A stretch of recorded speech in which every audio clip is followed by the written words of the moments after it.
Welcome back to the MovieBabble Podcast. This week you've got Nick and Brennan as they're breaking down the opening weekend for Good Boys, Where'd You Go, Bernadette, 47 Meters Down, Uncaged, and Blinded by the Light. And remember, you can always check us out online at MovieBabbleReviews.com.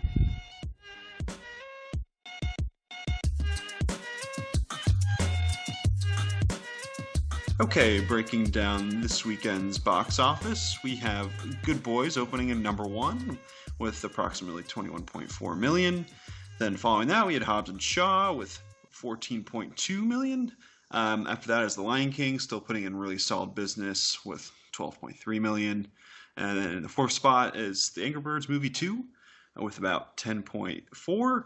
And then lastly, in the top five, we have a return here with Scary Stories to Tell in the Dark with a shade over 10 million. So first here we have Good Boys, which it's actually a really solid opening for this movie. 21 million. It comes from Seth Rogen and his writing partner, Evan Goldberg, kind of saw this project through production. They're producers on the film. It's obviously a pretty good elevator pitch of a movie. You have a bunch of little kids doing gross out shit.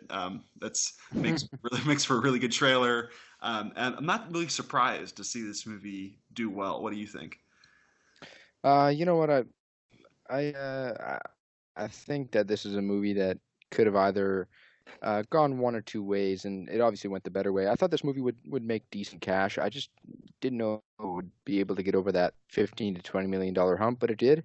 And 21.4 million in its opening weekend is really solid, and it's already made back its budget. Now it'll just kind of shoot for making back what they spent in marketing, and it'll probably do pretty well at exceeding that. I feel like this is a movie that we'll see next weekend how it kind of drops off, but I have a good feeling that this movie will have some stamina. Yeah, I think so too. And so this movie, interestingly enough, actually opened pretty closely to one of Universal's films last year, which was Blockers, which was pretty well received and ended up grossing around 100 million worldwide, a little below that, about 94. So it appears that Good Boys is kind of on the same track. They had pretty similar cinema scores, B plus, and I believe Blockers was right around the same, probably B plus area. So yeah, it just shows kind of, like I mentioned earlier, just what a really solid premise kind of does for a movie. I mean, you can huff and whatever at the movie where little kids do gross shit over and over again, but it definitely draws attention. And I think that's something that it's really hard, because it's really hard to sell comedies these days. And we've been talking about that for a while, where studio comedies are just really tough, and even great ones like Game Night or even Blockers made some money, but not crazy amounts. So it is, we are seeing a lot of these movies kind of have to rely on just really high concept and then word of mouth after that. So like you mentioned, where comedies, there's always that comedy drop off where you hope that it's maybe around 30%. 30-40% week to week is a sign of a really solid comedy that's hitting some type of chord with audiences. So yeah, we'll see where that goes. It's definitely a very good start for Good Boys. Yeah. No, it is a very solid start. I think that overseas, this is a movie that I don't really know how it would do. I mean, I don't know how many markets it's out in so far, so I think we'll have to wait to see for overseas numbers in the coming weeks. But I feel like this is the type of movie that'll make the most or make more of its money, so to speak, here in North America. So it'll definitely be banking off kind of the next few weekends. It seems like a really solid kind of Saturday night movie to just go out and see, though. It's a film that is going to be probably bringing in money. I mean, as you said, it needs to see a good drop off next weekend. It needs to see a good small drop off next weekend if it really wants to be kind of a big comedy hit. Yeah, that's tough, and that kind of goes back to what I was saying before, where these comedies are really hard to kind of become a breakaway hit, because it's comedy works a lot on dialogue and focuses in on that, which for for some nations and some countries, and that's just not going to translate. That's just really hard to cross over. So, and it's kind of the inverse of what we're seeing in the movie industry, where a lot of these big budget movies they're really banking on that overseas gross, and a lot of movies are kind of curtailing like a lot of what they're doing to overseas countries, just nations around the world, and it's just tough to see where all these comedies are just more and more reliant on the domestic box office to succeed. But we'll see. I think this is really start. I mean, it's a really good start. Yeah, it got its budget back already. So it's legs. We'll see what happens with Good Boys going forward, but it's a really good start. And then moving on, we have Hobbs and Shaw once again. Kind of another solid drop here in the U.S. 44%, raking in the dough. It's starting to expand overseas as well. It has its China release this coming weekend, so we'll see. We'll be able to report on that next week. But yeah, really solid for here as well. A $200 million budget. It's already grossed about $440 million worldwide. What do you make of Hobbs and Shaw? You know what? I think after the first weekend for this film, it made $60 million domestically. I wasn't too sure, but now we're kind of seeing it's expanding overseas. It's making its money. And the fact that it has $440 million without really opening up in the mainland in China, that's huge, because they're going to be near $450 million by the time that it actually drops this week, and it's just going to explode money-wise over there. If it's able to even do 50% of the last two Fast and Furious movies of what they did in China, this thing will be up over $600 to $700 million. It's definitely going to be fine, and China's really going to help it out. But how much will it help it out? We'll see. If it's able to be just as big of a hit in China as the last two Fast and Furious films, this movie will be huge. If it's kind of able to do solid numbers over there, it's still going to be profitable and make its money. Yeah, and I think a really good omen for that is the movie opened in South Korea this week and had a franchise record in South Korea with 15 million. So I think that's just really solid. And like we've said it many times before, the Fast and Furious franchise is always a global play, and we're seeing kind of like what we saw with the Transformers movies, where the domestic grosses keep going down, but the international grosses keep going up. So this is just this is an international play, and well, we're seeing that slowly work out for them, because it's tough to base this movie. We saw it 60 million in the U.S. opening weekend, like you mentioned, and that doesn't look great against that $200 million budget. But this was definitely a slow play, and we're kind of seeing that work out already. It's already made over two times its production budget. So yeah, really solid start for Hobbs and Shaw. Yeah, for sure. One more kind of thing to touch there. The last two Fast and Furious films both made just shy of $400 million in China alone. So I'm not 100% sure how this movie is going to play out. But what's your take on the China gross for this film? Where do you think it'll land, kind of in perspective, putting into perspective that the last two Fast and Furious films were kind of just shy of $400 million? Yeah, it's really tough to say.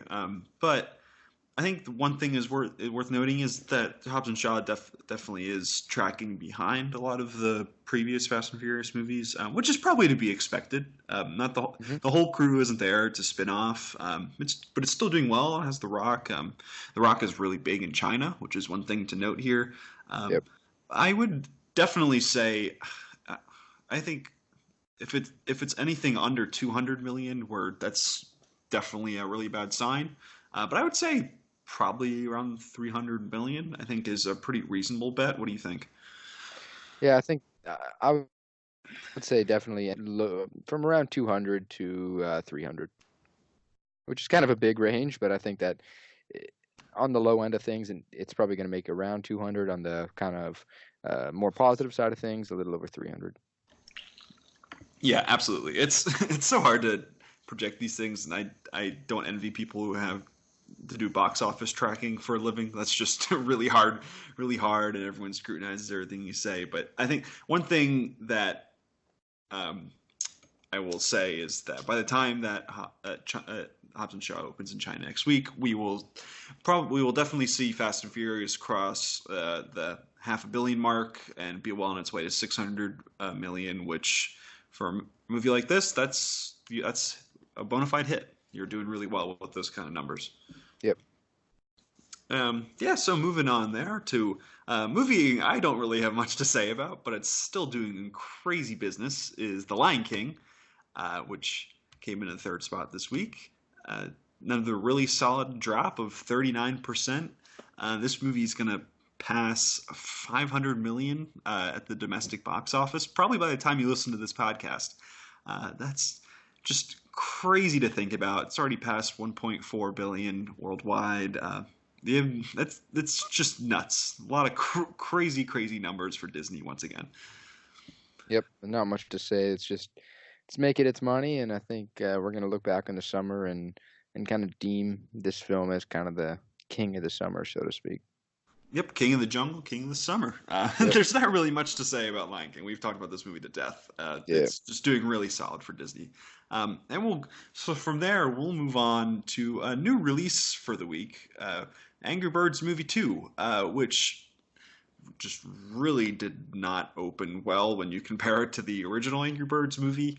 The original grossed about 38 million in its first 3 days.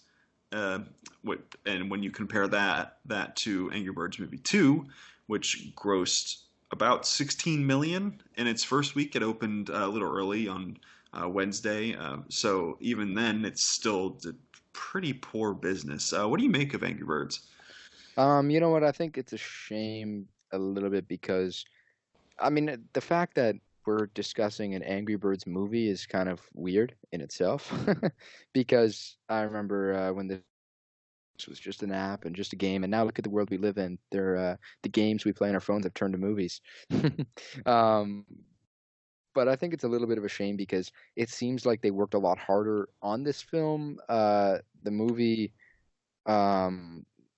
review-wise and just critically, has been kind of acclaimed a lot more than the original. Rotten Tomatoes scores are up, the Metacritic scores are up, fan scores are up of people that have seen it, but not a lot of people are seeing this movie, and the opening weekend is peanuts compared to what they made with the first film. It's not a good sign. They're going to definitely need to rely on the overseas totals, and that might be what helps them, because you look at the first Angry Birds movie, it made 245 million overseas compared to just 107 million here domestically.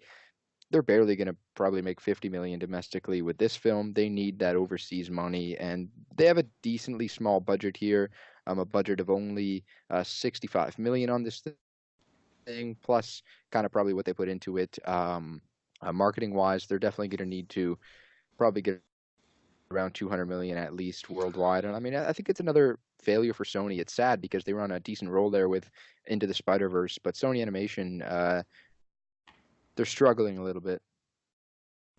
Yeah, they were on a bit of a hot streak there, and they've actually been one of the more successful non-Pixar animation arms, which is kind of crazy to say considering we always talk about just how bad Sony does in general. They really struggle and have some really high-profile bombs, but They did a smart thing here. The original Angry Birds movie was $73 million budget, so they actually cut that a little bit for this time around, which is pretty smart. Yeah, keeping it in check, kind of it decreases your risk, but it's just funny to think about. So the Angry Birds game originally came out in December of 2009, so that kind of gives you like the time frame for when people played it.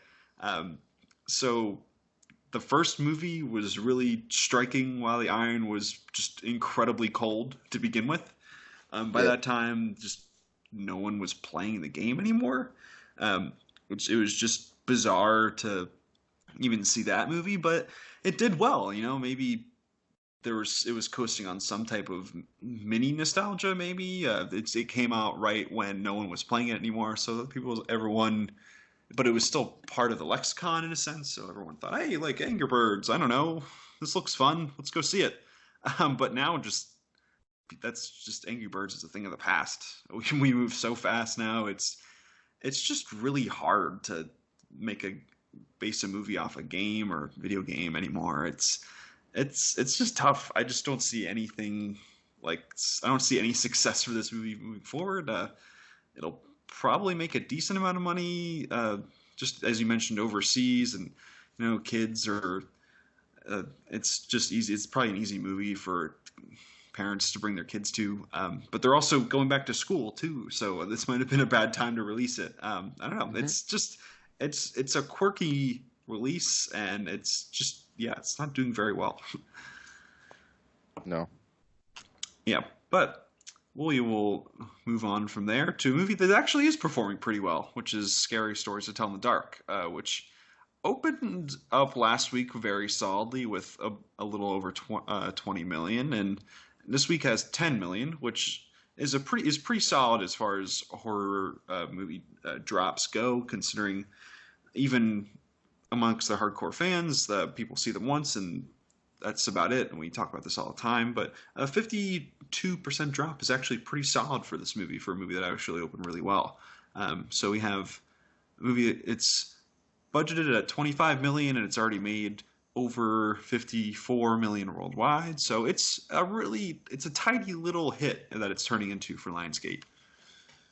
Yeah, it'll probably hit that kind of magic 2.5 number of kind of 2.5 times your budget to make money back. It'll probably hit that number in the coming weeks for sure. But I'm impressed with this film. I saw it and I enjoyed it. It didn't blow me away. I enjoyed this film though, but just to have a 52% drop in your second weekend, kind of in a crowded box office with a ton of movies kind of getting thrown at you, that's pretty good. And I wasn't underwhelmed, but last weekend it made about $20 million or so, right? And I thought, you know what, that's not bad.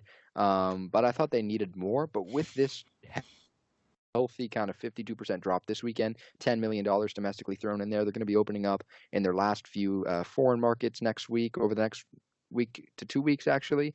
I think they'll be fine, and they're kind of making some decent money, and it seems like a solid little August hit. Yeah, for sure. It's one of those things that I think it's definitely going to have to make its money in the next 2 weeks, because then we have It Chapter 2 coming out, which is just going to destroy everything, and you figure that there's quite a bit of overlap in terms of the people that would see these kind of movies there. Pretty much, because Scary Stories is just literally just aping off the back of it in many ways, with younger kids, kind of a period piece, and crazy monsters coming to life. There's a ton of similarities there. So it is interesting. It's gonna have to make a ton of money if it wants to become a really solid hit for Lionsgate in a time where not a lot is coming out. I mean, we'll talk about it next week, but next week is Angel Has Fallen and Ready or Not, which is actually a very interesting little indie movie that I'm looking forward to, but it's certainly not going to be a massive breakout hit. And then after that is Labor Day weekend, where just nothing comes out. Hollywood has rejected releasing movies that weekend for quite some time now, so nothing really comes there, and it seems like it's a self-sustaining cycle of nothing comes and people don't go to the theater. So it'll be interesting to see how it holds that week. But yeah, what do you make of this movie moving forward? Where do you see it kind of ending up, and do you think it'll be a pretty decent hit in the end? In the end, I think that it will be fine. I think that this movie will probably finish around maybe just shy of $100 million. So I think they'll be all right. But you're right; they need to make that money before you see It Chapter 2 hit theaters, because that's a movie that's going to break $100 million first weekend at least, right? We're going to be seeing huge money come in from that movie, plus it being a horror film. It's a horror movie and it's a blockbuster horror movie, so it's huge. So yeah, it's definitely going to need to kind of make its money soon, and then we'll see what happens from there. But yeah, Labor Day weekend's an interesting one, because there was actually talk yesterday, I don't know if you heard about this, but Spider-Man Far From Home getting a re-release with deleted scene, with footage that wasn't shown in the first cut kind of getting thrown in. I think that this is just them trying to get to that $400 million mark, because you see right now Spider-Man's sitting at around $376 million domestically. You know, as you always say, I know it's kind of a Sony, Marvel, Disney partnership, but Disney likes the round numbers, right? And I don't know, it seems a little bit lazy from me, in my opinion. But if that does happen, that kind of throws something else into the mix. But sort of getting back to scary stories, I think it'll be fine in the end. But what's your take on that, though? The Spider-Man kind of re-release, the talk of that. I don't know for sure if they'll do it, but there has been a little bit of talk of that. Yeah, it makes a lot of sense. You mentioned it, considering just Disney's strategy in general, and I'm sure Sony, in the wake of Angry Birds movie 2, they're going to try to squeeze out as much money out of Spider-Man as they can in its theatrical release, because I mean it's already been a really crazy hit and the highest grossing Spider-Man movie ever. But they're going to keep getting. They're going to drain that until they can't anymore if it's money. But that is an interesting little quirk, if you will, because it's just, yeah, nothing comes out this time of year of note, or any that has a lot of push behind it from studios. So that is a really interesting idea, and we've seen it made kind of with Endgame before, which re-released with extra little scenes and the end credits and things like that. So I'm curious if this is just a new strategy moving forward for Disney and all of their properties as they just try to eke out as much money as possible. It's funny because it seems like pretty greedy behavior for movies that already make a shit ton of money. Yeah, I'm not a huge fan of it if it becomes the norm. I don't know. I was remember a few months ago we were thinking like Labor Day would be the time where they bring back Endgame, but they did that instead, kind of as a lead up to Spider-Man. So, I mean, we'll see what happens. I hope it's not the new norm. I hope it's kind of another one-off. But if they see that they can make a little bit of money from this re-release, just enough, and it's not really going to hurt them on future projects, kind of in a PR side of things, then they're going to keep doing it, I think. And I hope that's not the case, just because I think there's a lot of problems with that. For a big movie like Endgame, I get it. I think they can handle that re-release in the wrong way, but I would get that. But for this, I don't know. I see it from a fiscal side of things for Sony, but I just don't think this is kind of a good move for big studios to be doing. Yeah, and it's really interesting because this news kind of comes on the back of Disney's pretty tumultuous earnings call that they had for the previous quarter, where revenues were very far down in their entertainment sector, and mostly because a lot of the Fox movies just tanked really hard that they acquired, like Dark Phoenix and Stuber and just all these other movies. Just remember Stuber? I don't think anyone's talked about that since its release. I saw it. So did I. Don't remember much about it. It sucks to say, but this is definitely new waters for Disney as they're trying to figure out kind of what they want to do moving forward. I mean, obviously they have a ton of IP to play with, and they have their streaming service coming out later this year. But I think we're going to see a lot from them, just trying new things and doing these little re-releases and just trying to see what works. Because Lord knows they have a lot of debt to pay off after this purchase. So it's, yeah, like you said, I don't really care for this either. It's not going to completely steal the spotlight from other smaller movies trying to get their money, but it does feel a little cheap. I mean, Spider-Man: Far From Home, you made over $1 billion already. Like, just you've had your time. Yeah, I don't know. Yeah, exactly. It's definitely really weird. I could picture Disney kind of doing because Labor Day you always see movies kind of have a little uptick. You see movies that the past weekend they were on a downward trend, and then Labor Day weekend you see a little bit of bumps because people go to theaters. It's a long weekend. I could see Disney throwing in like a 4-movie package for Lion King, Aladdin, Endgame, and Spider-Man, kind of for a weekend, like at a decent cost. I feel like I could see them doing that just to kind of rinse out all the money they can from those films. Yeah, they love doing these crazy double features just out of nowhere just to make money. Like Disney just tries everything, and part of me I really appreciates that from a business perspective because they're just always trying new things, and fiscally that's just very responsible for the long-term health of your business to keep tinkering and not get complacent.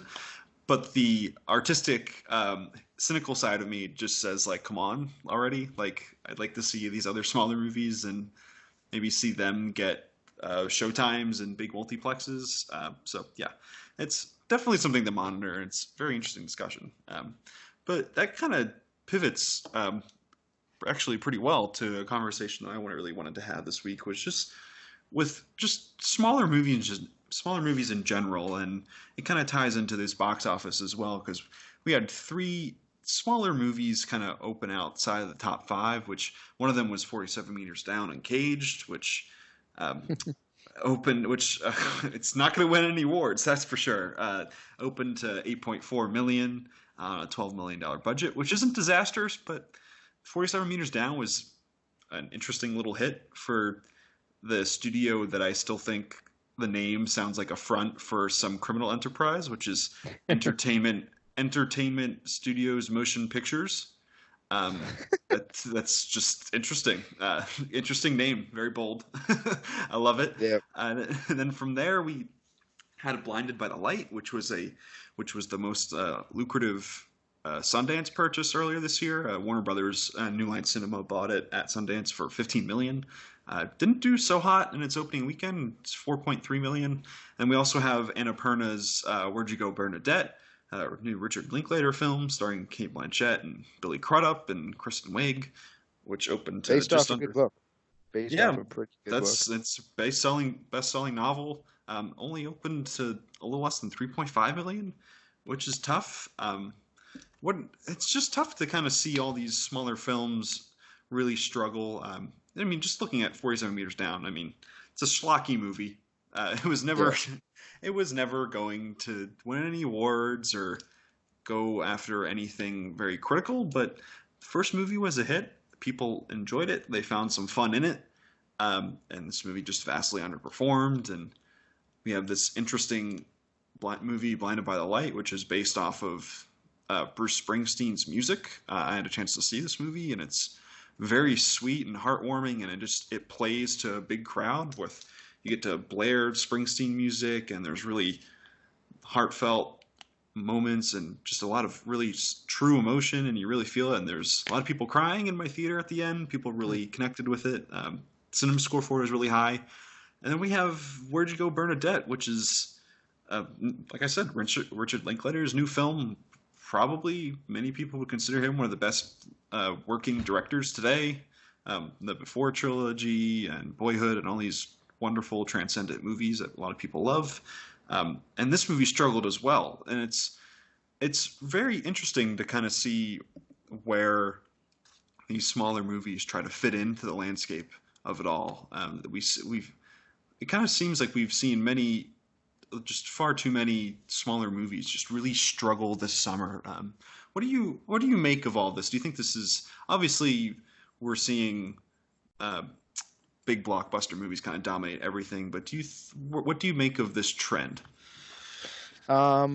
Firstly, just kind of going down the line here, I think 47 Meters Down, Uncaged is not going to reach the $44 million domestically that the first one did. But where this movie benefits is the first film didn't have a foreign release. So 47 Meters Down, Uncaged kind of has unlocked foreign markets and will make money overseas. So I think that's a huge benefit to what they're doing here. But still, 8.4 million, not a huge haul. It's less than the first one. The primary rule has to be you make as much money as the first release in your franchise, or it's kind of silly even just to have kind of more movies. It's tough to say that though. Blinded by the Light, not a film that I went out to see, but a movie that I want to see. I thought it had a good trailer, good premise, and kind of good feedback from you there. It's tough to see it do as bad as it did. I thought it would do better, but we have such a crowded box office right now, and I'm the guy that says I think different release dates would benefit certain movies. I think especially Angry Birds Movie 2 would have done way better in a different time. The first film was a hit, as you said, moderate hit. It came out in May. Now, things are different. I mean, you look back at May of this year, we had a little bit of a more crowded schedule in there. So it's kind of just where you can squeeze your movie in. Late August is not a smart spot to squeeze your movie in. Only Good Boys has really found success. And Good Boys isn't a small movie by any means, but it's not a huge blockbuster. But that movie struck a chord. All these other movies are just really, really unlucky and are really not.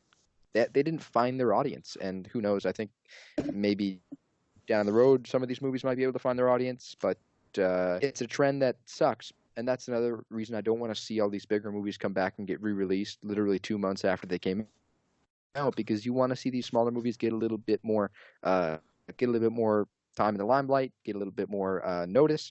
So it is a little bit upsetting to see. And these are the types of movies that even if you're not kind of connected to the franchise, or they don't have your favorite character in cinema, they don't have Iron Man, I think that you need to give them a shot, and you got to go out and you got to see them, because there are a lot of hidden gems out there that I think people miss out on.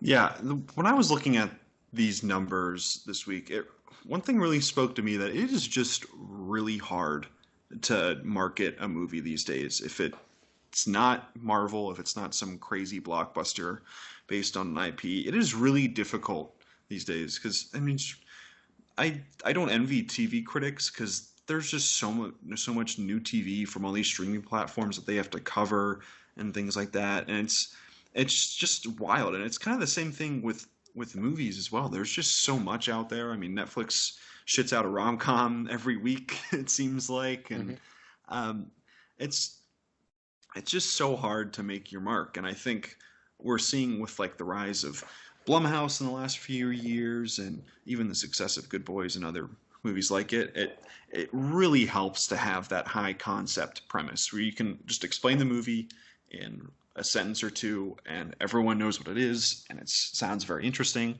Kind of like Good Boys. It's young kids do really gross sexual shit.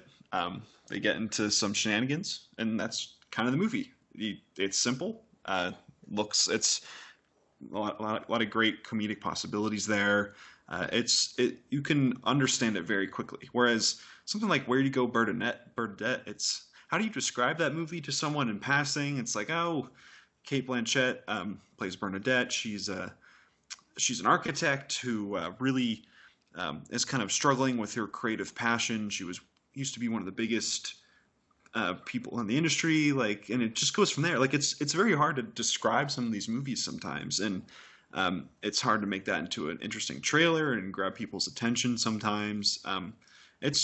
It's very difficult. If your marketing team isn't top notch, it is just very difficult to even just get back your budget these days. For sure. And I think that I commend studios that take on a little bit of debt for some of these projects just because they really believe in the filmmaker. I think that's a really important thing, but it's something that isn't going to happen all the time. And I think that you're going to start seeing directors and filmmakers really, really shoot movies on small budgets. A movie like Where Do You Go, Bernadette, Blinded by the Light, these movies probably didn't cost a ton to make, but I think we're going to see them cost even less and less to make as time goes on. And I don't know what the outcome will be in terms of the actual project with a smaller budget, but it's not always great. But I think we're going to see a lot more creativity, behind the scenes stuff that obviously the viewer's not going to be able to see. But just in terms of dollars, it sucks to see films like this kind of slip under. I hope that they have all right legs. I doubt they will, but I hope they find their audience at some point. And I hope all the people that made this movie a bestseller check it out. Or I hope people that just enjoy seeing a good movie and just want to go and have a good time, go see Blinded by the Light, because I'm hearing a lot of good things. Yeah, and another thing I want to touch on with Where'd You Go, Bernadette, which, I mean, I saw this movie, I didn't really like it, which is it kind of goes against what we're talking about here. But it's crazy to think that a movie. I mean, we don't live in a world of movie stars and things like that really drive box office. But this movie has Cate Blanchett and Billy Crudup, and it's directed by Richard Linklater. Like you said, based off of a novel. You would think that this movie would do something box office wise if it's smart about its budget and things like that. But it kind of speaks to the struggles that Annapurna has had as a studio, and they've done some of the more fascinating movies of this past decade, whether they produced or distributed them. They've been behind movies like The Master. They produced that one, or last year's If Beale Street Could Talk, or Sorry to Bother You, or even earlier this year, Booksmart.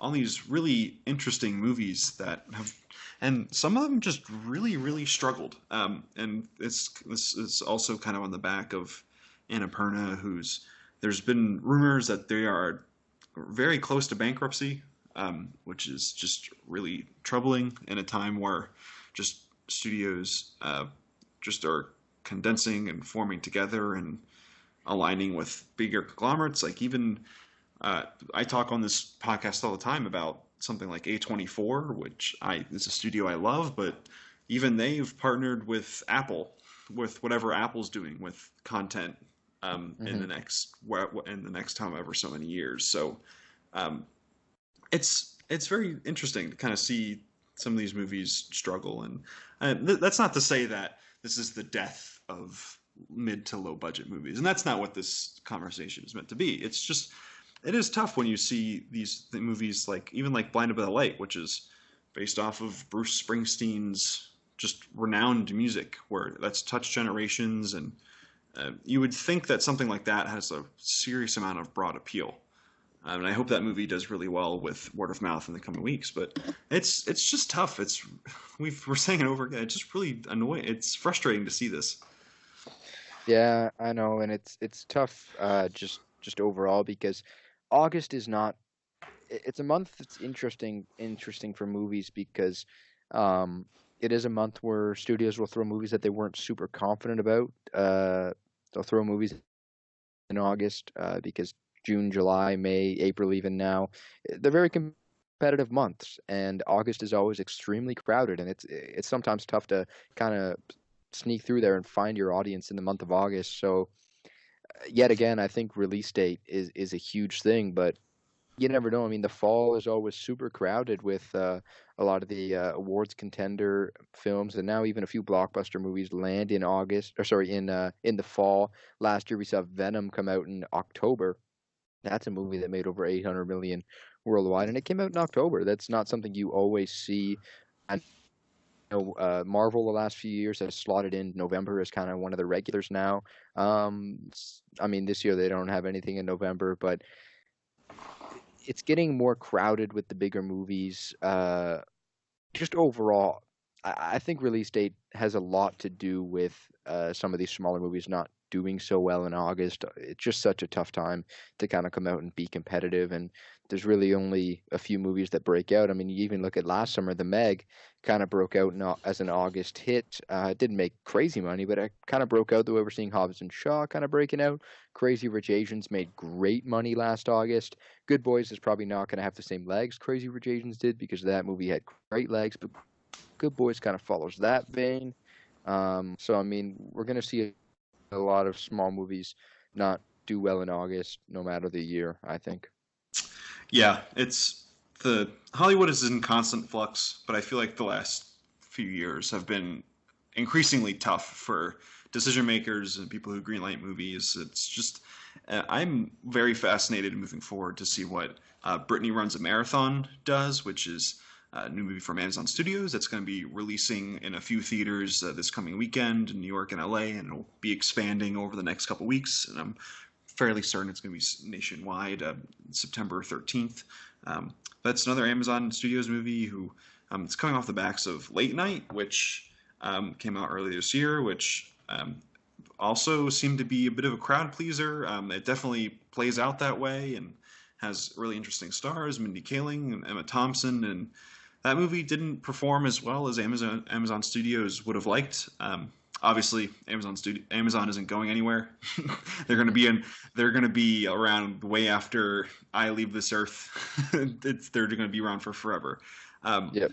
But it's tough because you'd think something like Late Night is kind of playing towards the biggest audience possible. It's not something like High Life, which is just very obtuse and just tough to think about, and you have to ponder over. Like, no, it's pretty much popcorn entertainment, and it's kind of the same thing with Brittany Runs a Marathon, which I saw at Sundance earlier this year. It was actually the last film I saw at the festival, and it's a wonderful film, and it'll probably be one of my favorites of the year. It's, if not definitely in my honorable mentions. It is just really great and thoughtful, and it's Jillian Bell's probably my favorite performance of hers. It's really great, but I'm very interested to see how that movie does. So I feel like it'll be a litmus test of sorts for movies moving forward, because I think it is such a crowd-pleasing movie. I firmly believe if people see it, the word of mouth will be crazy on it, and it has a chance to be a really solid breakout hit.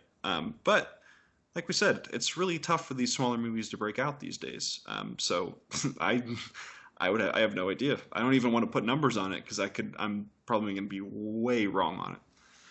Yeah, it'll be tough to kind of bet on that movie. I think that's a movie that needs the word of mouth, as you said, because we're going to see a midweek release this week, Ready or Not. We're going to see Angel Has Fallen next week. Overcomer also is coming out next weekend, which is a film that is kind of one of the more Christian-based movies that'll come out next weekend. All the new releases this weekend. I mean, it's going to be such a crowded weekend next weekend. But as you said, Brittany Runs a Marathon. I think it's smart that they're going to kind of put it in limited and then kind of wean it out and expand it over the coming weeks. I think that's the best way to do this film. So I'm looking forward to seeing how it does. And I've heard a lot of great things as well. And kind of what you said about it, it kind of gets me excited. So I'm really looking forward to it, and I hope it does well. And I hope it does find its audience and kind of break through in September. Yeah, I really love that movie. It's really great. I don't really see any difference between that and any other rom-com that's been really successful in the last few years. It's really great and wears its heart on its sleeve, and it's just really wonderful and funny, and I really loved it. And a lot of critics seem to feel the same way because it's getting great reviews. But we'll see. It's just something to keep an eye on here as we kind of move, as we shift into award season, or the time when the awards movies come out this fall. So it's a very interesting conversation that I definitely am not smart enough to have all the answers to. But Brennan, thank you very much for joining me this week, and thank you to everyone listening. We will be back next week to discuss Ready or Not, Angel Has Fallen, and many other films.